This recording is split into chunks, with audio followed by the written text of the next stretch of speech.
bienvenidos nuevamente a este proyecto Una mano al cuidador de la Universidad Central del Caribe en alianza con AARP Puerto Rico y con la subvención de MCS Foundation.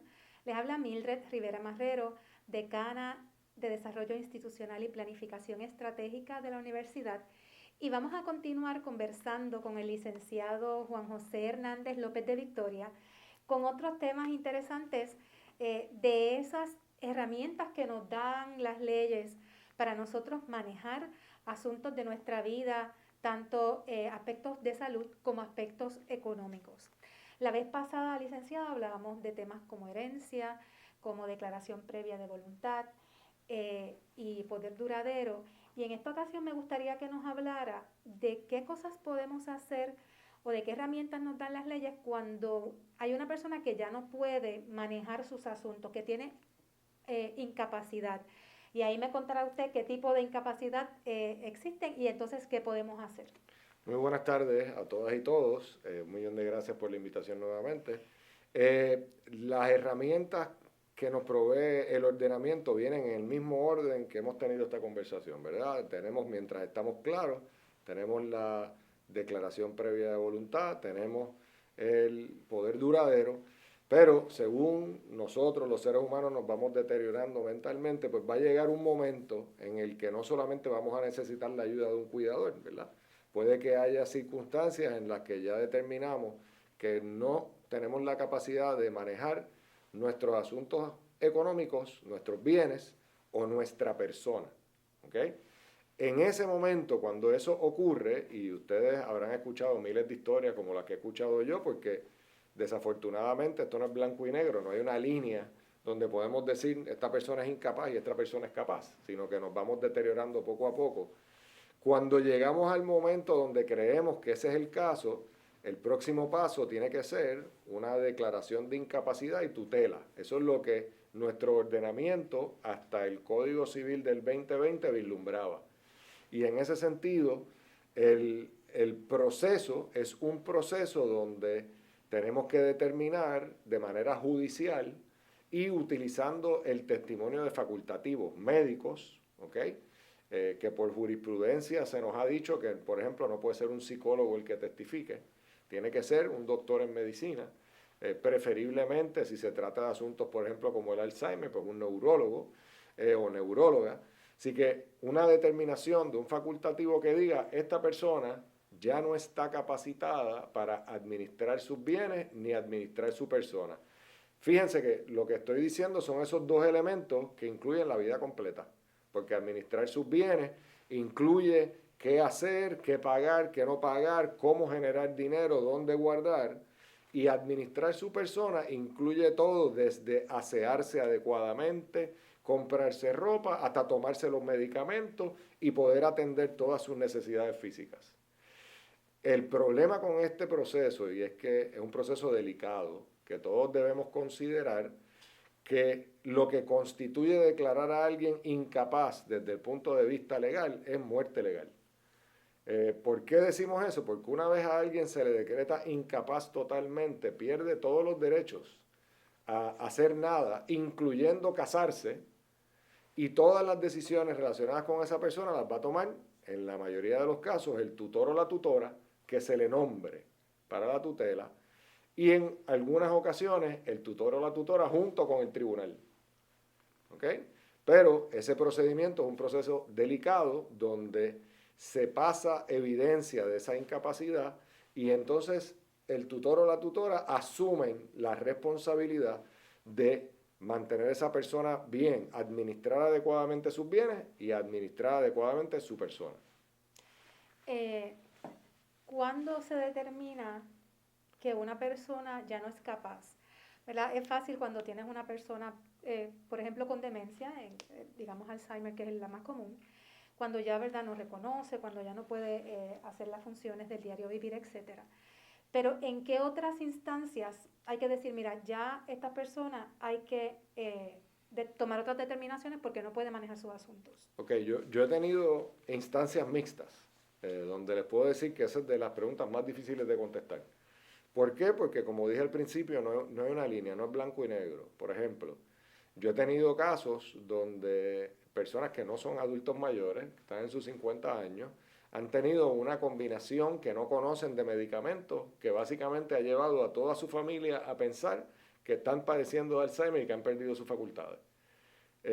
Y incluso han iniciado los procesos para declararlo incapaz, y en el proceso de declararlo incapaz, los médicos que están haciendo el análisis facultativo se han dado cuenta, han dicho, espérate, estos pueden ser los medicamentos, y de pronto le corrigen los medicamentos y se acabó la causal de incapacidad.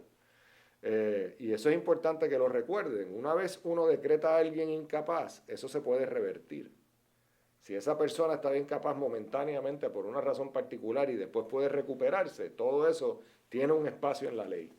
Lo importante es que estemos pendientes de nuestros seres queridos y que tomemos cuenta, ¿verdad? Tomemos en cuenta cómo esa persona era antes y cómo se comporta ahora. Yo personalmente lo viví. Por ejemplo, yo recuerdo una buena tía, la tía preferida, ¿verdad?, que andaba y en sus 60 años empezó a perder un poco sus facultades, se guindaba las llaves y las aguantaba porque sabía que se le perdían. Uno empezaba a ir a su casa y abría la nevera y veía que había 4 potes de leche uno detrás del otro, y después iba y compraba el quinto. Dejaba cosas sin asear, dejaba cosas sin limpiar, no se cambiaba como antes. Empezó literalmente a perder la facultad y lo sabía. Y se ponía incómoda y poco a poco la fuimos observando, tratando de darle espacio para que tuviera independencia, pero cuando nos dimos cuenta que lo que hacíamos era poner en riesgo su propia integridad corporal, porque se le quedaron 5 hornillas prendidas o porque causó 2 fuegos dentro del apartamento, pues ya llegó la hora de tomar medidas, ¿verdad? Y a veces algunos de nuestros familiares aceptan las medidas inmediatas. Esta es la pregunta clásica, siempre nos las hacen: ¿cómo le quito las llaves del carro a papi? Pues mire, sí, hay unos momentos donde pues, la familia tiene que intervenir y buscar una alternativa, y si al fin y al cabo no quieren eso, pues entonces habría que buscar una manera legal de hacerlo. Siempre es incómodo, siempre es difícil, pero al fin y al cabo lo que estamos buscando es el bienestar físico en términos generales de ese individuo y de esa persona. Hay que hacerlo, pero es gris, no hay una línea clara. Y cuando se toma esta determinación, ¿cuál es el procedimiento? Yo veo que mi papá ya no puede manejarse, no puede controlar, ¿verdad?, su pertenencia a su propiedad y su persona. ¿Cómo yo inicio ese proceso y cuáles son los requisitos para hacerlo? Ok, el procedimiento de incapacidad de tutela, básicamente usted tiene que presentar una petición de incapacidad de tutela ante los tribunales. Yo le sugiero siempre a los clientes, antes de esa petición, usted lleva a su papá al neurólogo, le hace un mini mental, usted confirma de manera médica, que a veces no hay ni que llevarlo, porque eso va a ocurrir naturalmente. El generalista le va a decir, mira, yo lo veo que está perdiendo capacidades, llévalo a este otro médico, un especialista, y poquito a poquito usted va a ir recopilando esa información. En muchos de los casos que yo he visto, esa información se recopila sola. Y muchas veces, si tenemos poderes duraderos y otros mecanismos que nos permiten posponer la decisión de ir al tribunal, pues lo hacemos así. Utilizamos esos mecanismos, el poder duradero, pues él perdió la capacidad, pero todavía podemos hacerle las transacciones, lo podemos ayudar, le tenemos un cuidador o lo cuidamos. Eso es perfecto. El momento para ir al tribunal es cuando nos damos cuenta que nos estamos quedando cortos y sin herramientas para poder atender a esa persona adecuadamente, y que es necesario que alguien tenga el poder total sobre todos los asuntos de esa persona. Y eso usualmente es una línea fina que se da un poco más adelante cuando nos damos cuenta, número uno, que a lo mejor necesita una persona 24/7, ¿verdad? Todo el tiempo cuidándolo o atendiéndolo, y que vamos a tener una carga económica que, por ejemplo, va a requerir, si los familiares no tienen el dinero, hipotecar una casa de esa persona para poder obtener fondos para pagar por su cuidado. Típicamente, ahí es donde se da la necesidad de ir al tribunal. Se presenta una petición donde se pide la incapacidad, se dice que se tiene la evidencia médica, y en esa misma petición se solicita que se nombre un tutor o tutora. Los tutores tienen una serie de requisitos con los que tienen que cumplir, pero la ley tiene un orden establecido de quiénes deben ser tutores, y otra vez empieza por la pareja y después va a los descendientes. Ese orden, después de que se siga, se puede escoger la persona que mejor pueda ejercer el cargo de tutor. Y una vez uno presenta la petición con esos datos y esos documentos, lo que va a haber es una vista. Muchas personas piensan que es un proceso que puede tomar muchos años. Mi experiencia es que es mucho más corto que eso. Lo hemos logrado en 5 o 6 meses. Pero va a haber una vista donde el Estado manda al procurador, que es como si fuera un fiscal de familia, que va a estar presente en esa vista cuando los hijos o el familiar que están tratando de incapacitar a su padre o a su madre, por ejemplo, lo tratan de incapacitar, el procurador va a analizar toda la documentación y tiene la capacidad de hacer preguntas y contrainterrogar para asegurarse que esa persona está verdaderamente incapaz y que no le están pasando gato por liebre. Una vez se dé esa vista, y hay un sumario fiscal donde la fiscal establece cuál es su posición, si está de acuerdo o no está de acuerdo con que se le declare incapaz y se nombre el tutor.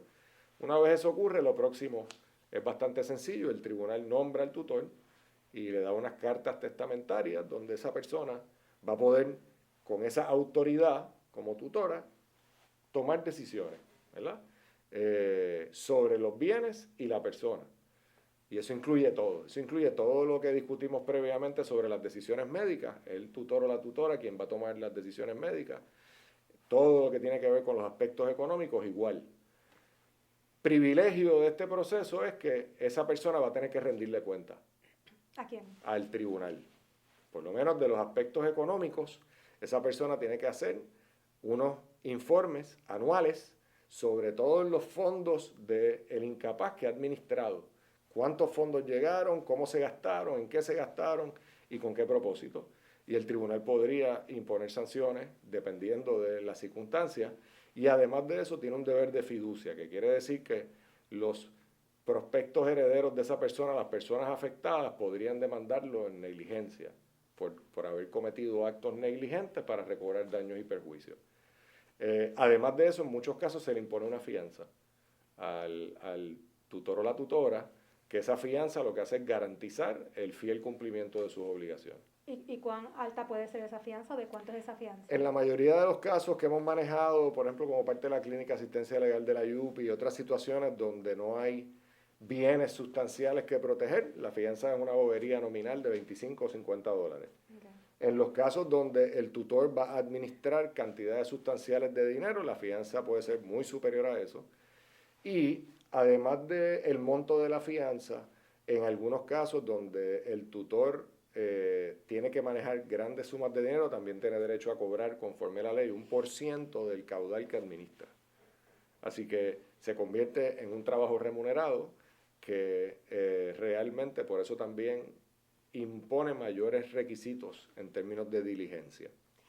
¿Y ese pago está ya establecido por ley en términos de porcentaje, de cantidades que se administran y cuál es el porciento que le toca? Correcto, hasta de un 4 a un 10% es lo que yo recuerdo que dice el Código Civil, pero también podría estar pautado por el mismo individuo y ser un acuerdo con los prospectos herederos. Hay muchas maneras de hacerlo, pero sí, la ley establece un tope.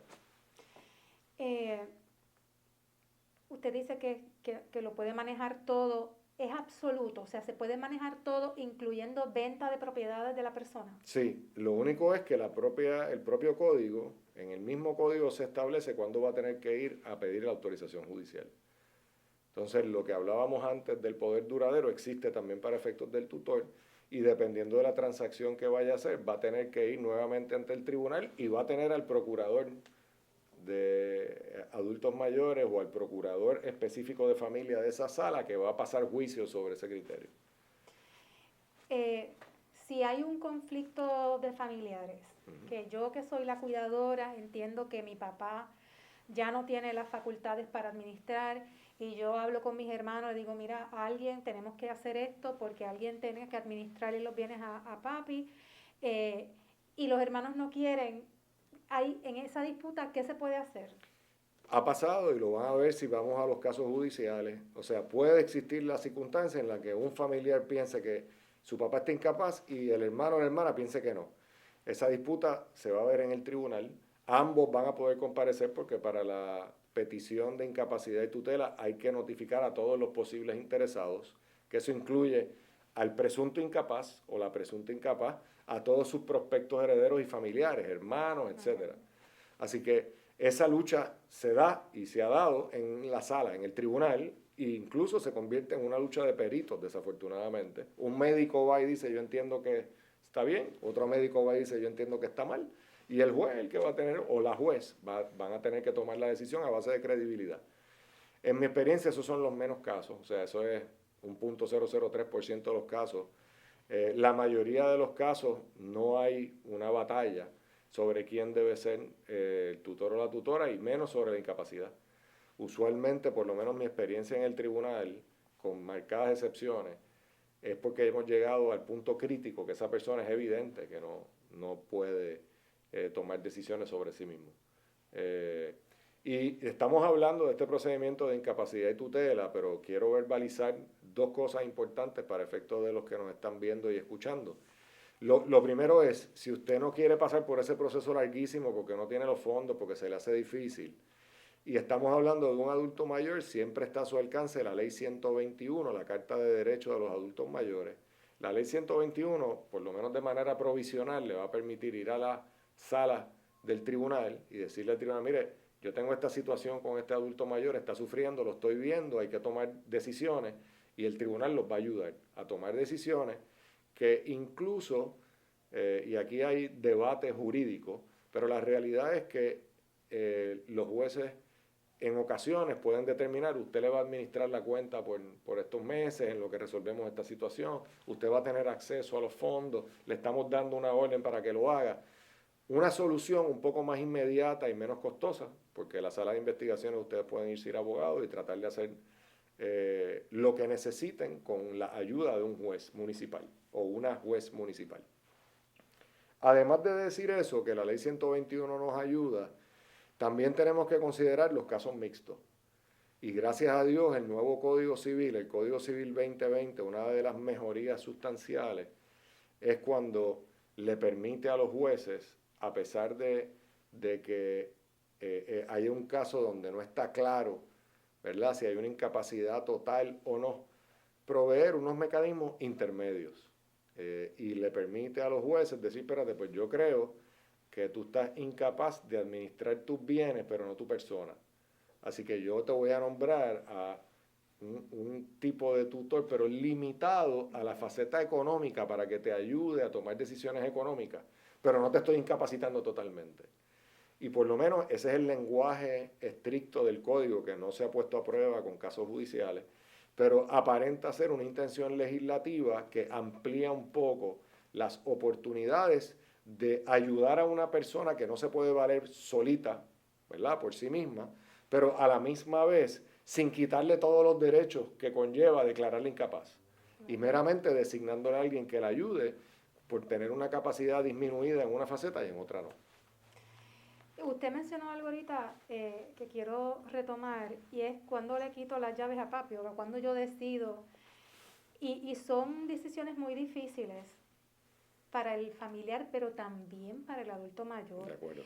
Y es importante recalcar que estos procesos hay que hacerlos con empatía, con delicadeza, ¿verdad?, con amor, y no puede ser a gritos, ¿verdad? Son procesos donde usted está despojando a esa persona o le está diciendo, oye, ya tú no eres capaz, y lo vemos en este aspecto legal, que es como una palabra técnica, pero cuando usted se lo dice a una persona, correcto, en el aspecto humano es muy duro, y hay que ponerse en los zapatos de esa persona, ¿verdad? Que te digan a ti que tú no eres capaz y que te van a quitar todos tus derechos, pues hay que hacerlo con amor. No puedo decirlo de otra manera, es con amor, con delicadeza, con empatía, con humanidad.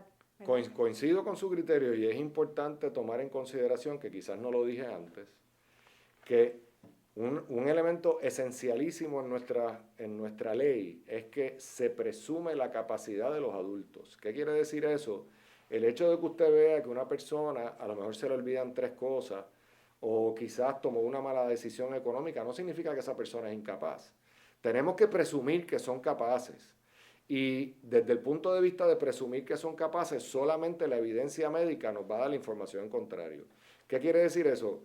Pues cuando uno se va a acercar a nuestro ser querido, sea quien sea, a decirle, mira, yo creo que te estás poniendo en riesgo al hacer X o Y función, como por ejemplo guiar, Hay que partir de la premisa de que esa persona muy bien nos puede decir, mira, lo siento, yo no voy a dejarle guiar porque yo soy capaz y yo me entiendo capaz y se acabó. Y es muy probable que en la mayoría de los casos que eso ocurre, a esa persona todavía le quede capacidad suficiente para hacerlo. Que a lo mejor está en camino de perderla, podría ser. Pero siempre debemos presumirla y como usted acaba de decir, esa conversación no es una conversación impositiva. No podemos ir allí a tratar de imponernos a fuerza de golpes y gritos para resolver el problema que creemos que nos causa la preocupación de nuestro ser querido por ahí guiando. Tenemos que manejar de una manera sensible, delicada y objetiva, desde el punto de vista de que, pues mira, estoy tratando que esto funcione y si no funciona así, pues busco un método legal adecuado que no tiene que ver con imponerse más allá de ejercitar el amor y desde el amor llevar a una conclusión saludable para todo el mundo. Hay algo que tiene una relación, pero no es igual, que es la incapacidad a través del Seguro Social Sí. o para el Seguro Social. ¿De qué estamos hablando ahí? Muy bien, dos cosas vamos a comentar ahí que tiene que ver con la incapacidad del Seguro Social y la tutela del Seguro Social. Lo primero es la declaración de incapacidad de la que estamos hablando aquí, que es la incapacidad total bajo la legislación de Puerto Rico, no tiene que ver con una declaración de incapacidad física para el Seguro Social. La mayoría de las personas que tienen incapacidad física bajo el Seguro Social son personas muy capaces para administrar sus bienes y su persona. ¿Ok? La incapacidad del Seguro Social tiene que ver con una incapacidad para trabajar, ¿verdad? Y sea psicológica, mental o física. Y esa incapacidad lo que tiene es el propósito de recibir una pensión. La incapacidad de lo que hemos hablado aquí es la incapacidad de administrar sus bienes y su persona y la necesidad de que haya un adulto que lo supervise y tome esas decisiones por usted, que es muy distinto. La tutela de la que hemos hablado es esa persona que va a tomar las decisiones sobre el incapaz. Y es muy distinta a lo que se llama la tutela de los fondos del Seguro Social. Usted puede tener un representante y allá le llaman algo parecido a tutela, que recibe el cheque del Seguro Social y tiene derecho a recibirlo y administrárselo a la persona que lo recibe. Pero eso es un proceso bajo la ley federal totalmente separado que no asume, no implica que la persona que recibe el dinero, que de verdad tiene derecho al dinero, esté incapaz. Solamente es que esa persona ha delegado en un tercero y el Seguro Social le pone ese epíteto, le llama como si fuera tutela. ¿Okay? Pero es totalmente distinto al tutor escogido por el tribunal para administrar los bienes y la persona de un incapaz. Pero ese tutor bajo el Seguro Social también tiene que hacer informes, ¿verdad? Anuales Sí, de ese dinero que le llegó, económicos. en qué lo gastó, dar evidencia, ¿verdad? Correcto. Correcto, pero hay muchos casos que los he tenido en la oficina y es bien cómico porque es una confusión real y que la propia ley no nos hace claro. Que ese tipo de tutor del Seguro Social, cuando de verdad es tutor también bajo la ley de Puerto Rico, tiene que preparar dos informes. Tiene que preparar el informe del Seguro Social y tiene que preparar el informe al Tribunal de Puerto Rico sobre todos los bienes que se reciben, el de Puerto Rico, y en cuanto al Tribunal Federal, solamente sobre los fondos del Seguro Social que recibe. Exacto. Volviendo a la incapacidad bajo la ley de Puerto Rico, tengo dos preguntas. ¿Puede ser más de un tutor? ¿Y quién no puede ser tutor? Muy bien. La primera, ¿quién no puede ser tutor? La ley tiene una lista específica y, por ejemplo, si usted ha radicado una petición de quiebra, no puede ser tutor. Si usted quiere ser tutor, pero usted le radicó un pleito criminal a la persona que usted va a ser tutor, no puede ser tutor tampoco. Usualmente, las mismas causales de desheredación aplican al caso de la tutela e incluidos problemas de manejos económicos. Si usted es convicto de un delito de robo u otras cosas económicas, tampoco va a poder ser tutor. ¿Okay? Así que esa es una exclusión de ley de quién puede ser tutor, porque los tutores realmente tienen una posición de fiducia, están protegiendo fondos de terceros y a terceras personas. Dicho eso, hay una pregunta significativa sobre los tutores corporativos, por ejemplo. Y eso aquí en Puerto Rico hay muy poco que se ha dicho sobre eso, pero en teoría también una corporación o entidad puede ser tutor. Eso respondiendo a su pregunta de si puede ser más de uno. Si son individuos, no, usualmente es un tutor a la vez, y cuando esa tutela queda sin efecto o esa persona renuncia, pues hay que sustituirlo por otra. Así que típicamente es una persona. Pero ese concepto grupal, si fuese un tutor corporativo, entonces son más personas actuando, pero como si fueran una corporación tutora. O sea que digamos que yo tengo una corporación, esa corporación en el mañana podría ser tutora de mis bienes en caso de que yo me incapacitara. En los Estados Unidos se acostumbran los tutores institucionales, que son entidades usualmente bien relacionadas con la contabilidad, que se dedican a administrar los bienes de otras personas como tutores. Okay. Eso, obviamente, aquí en Puerto Rico, yo quizás he tenido encuentros cercanos con intereses, personas interesadas en hacer eso, pero no he visto ninguna. Pero la ley lo permite. Yo entiendo que está permitido en la ley porque la ley no, siempre y cuando no haya radicado quiebra, desde el punto de vista de que se haya agotado la lista de tutores que la ley establece, el orden, que fuera la pareja o los hijos, y no haya ninguno de esos elementos, entiendo yo que la ley permitiría que fuese un tercero corporativo. Okay. Licenciado, hay cosas que el tutor no puede hacer. ¿La ley le prohíbe al tutor hacer algunas cosas? Sí, no hay duda. Por ejemplo, el tutor no puede comprar los propios bienes de su tutelado, para darle un ejemplo, porque hay una relación de fiducia y por consiguiente se le prohíbe al tutor tomar ventaja de esa posición en su beneficio propio. Aparte de eso, como lo había mencionado previamente, hay algunos asuntos que cuando son de envergadura dentro del caudal, el tutor va a tener que pedirle autorización al tribunal. No lo puede hacer sin haber pasado por el tribunal, pedir autorización y que esté el criterio de la procuradora o el procurador ahí, asegurándose del bienestar de la persona incapacitada. Así que sí, hay límite para lo que puede hacer el tutor. ¿Y ese tutor se puede remover en algún momento porque haya hecho algo mal o por qué razones se podría remover? Sí, no hay duda. El tutor que ha sido negligente y hay causales específicas. Por ejemplo, si los herederos o prospectos herederos de esa persona pueden demostrar que el tutor ha sido negligente, que ha pasado muchísimo, con mucha frecuencia.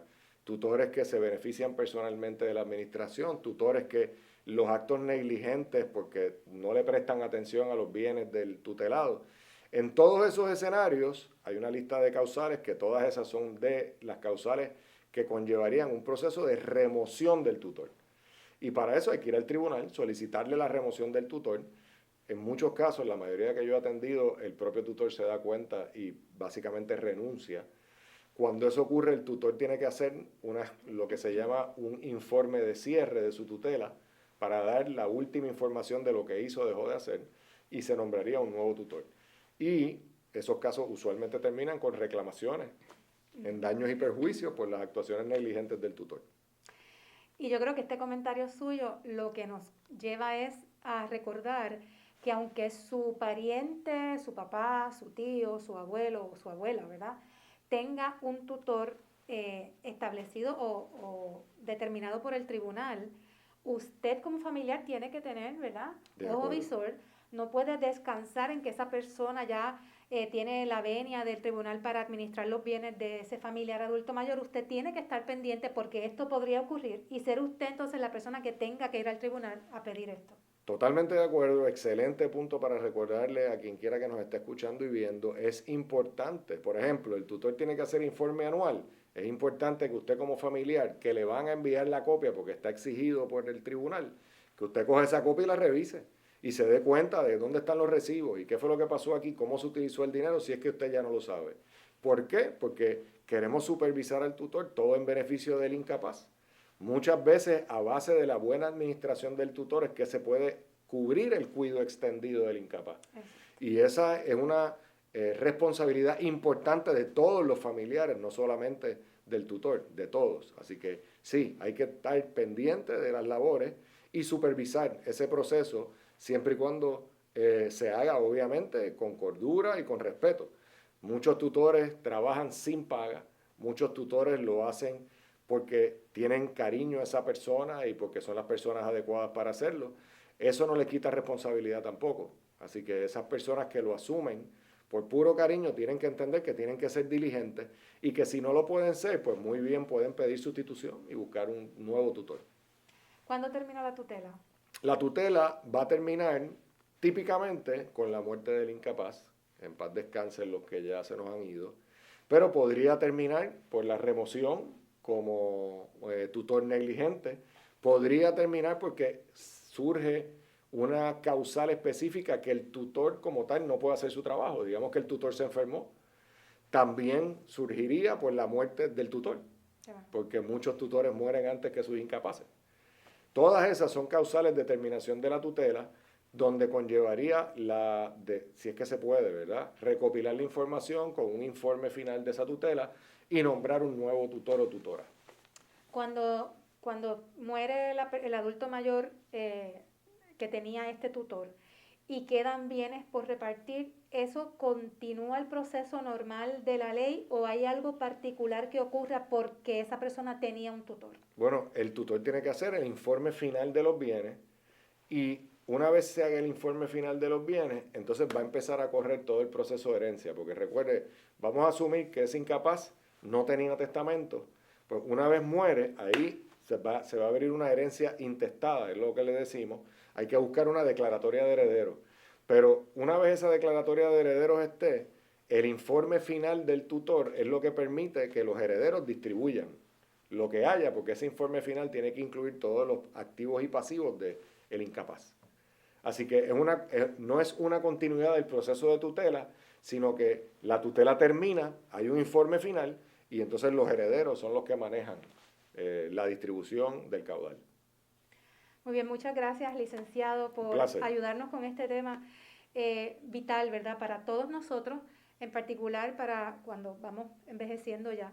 Así que muchas gracias a ustedes, muchas gracias por ayudarnos con este tema. A ustedes por la invitación. Licenciado, y muchas gracias a ustedes por conectar con nosotros nuevamente en este proyecto Una mano al cuidador, que emitimos todos los miércoles a las 6 de la tarde por las páginas de Facebook de la Universidad Central del Caribe, AARP Puerto Rico y MCS Foundation. Muchas gracias y hasta la próxima.